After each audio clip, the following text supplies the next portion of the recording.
አሉታዊ ነገሮች እኔ ጋር አይጠጉም ብላችሁ የምታስቡ ሰዎች ከሆናችሁ ኢጓችሁ ነው ማለት ነው። ኢጓችሁ ደግሞ የእናንተ ፎልስ ሰልፍ የሚባለው ወይንም የውሸት ማንነት የሚባለው ነው። ልክ እናንተ ሀሳባችሁንና አእምሯችሁን እንዳልሆናችሁት ሁሉ ኢጓችሁንም አይደላችሁ።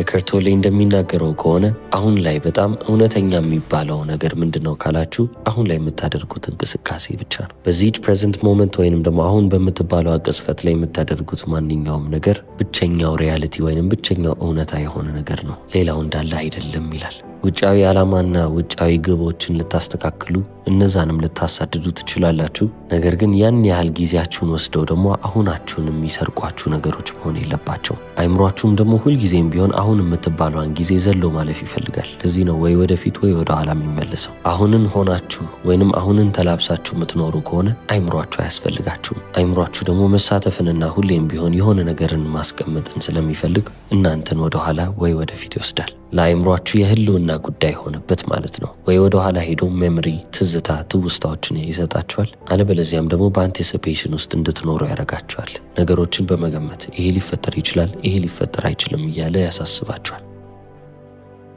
ኤከርት ቶሌ እንደሚናገረው ከሆነ ታይም እና ማይንድ አእምሮና ጊዜ በፍጹም ሊነጣጠሉ አይችሉም ይላል። ታዲያ ጊዜ የሚባለውን ነገር ከጨዋታ ውጪ ማድረግ ብትችሉ፣ ያ ማለትም ደግሞ አሁን ላይ ልብ ብትሉና ፎከሳችሁ ትኩረታችሁ አሁን ላይ ከሆነ አይምሯችሁም ኃይል አጣ ማለት ነው። የዛኔ you can just be። ስለዚህ አሁን የኔ ስራ ምንድነው ካላችሁ አይምሯችሁ ወደ ኋላ ሲሄድና ወደፊት ለማሰብ ሲሞክር መያዝ ነው። አይምሯችሁን በዚህ አክሽን ውስጥ እናንተ ያዛችሁት ማለት ፕሬዘንት ያልሆናችሁ ሰዎች ፕሬዘንት ሆናችሁ ወይንም ደግሞ ልብ አላችሁ አስተዋላችሁ ማለት ነው። እናንተ አይምሯችሁን መያዝ የምትችሉ አይነት ሰዎች ከሆናችሁ ወይንም ደግሞ እንዲህ ሲያደርግ አገኘሁት የምትሉ ሰዎች ከሆናችሁ እናንተ አይምሯችሁን እንዳልሆናችሁ አወቃችሁ። ስለዚህ በአይምሯችሁና በሐሳቦቻችሁ ቁጥጥር ስር ያላችሁ ሰዎች ሳትሆኑ እሱን ኦብዘርቭ የምታደርጉ የምትመለከቱ ከላይ የምታዩ ትሆናላችሁ። ለዚህ ነው ኤከርት ቶሌ ቢ ዘ ሳይለንት ዋቸር የሚለው። ዝም ብላችሁ መመልከትን ብቻ ነው መልመድ ያለባችሁ። ጊዜ ላይ ልብ ባላችሁ ቁጥር ላለፈውና ወደፊት ለሚመጣው ነገር ባሰባችሁ ቁጥር አሁን የሚባለው ነገር ረስታችሁታል። አይምሯችሁ ቁጥጥሩን ወስዷል ማለት ነው። ወደ ሶስተኛው ትምህርት ደግሞ እንምጣ። አክሰፕተንስ ኦፍ ዋት ኢዝ ይላል። አሁን ላይ ስለመኖር አወራን አይደለ?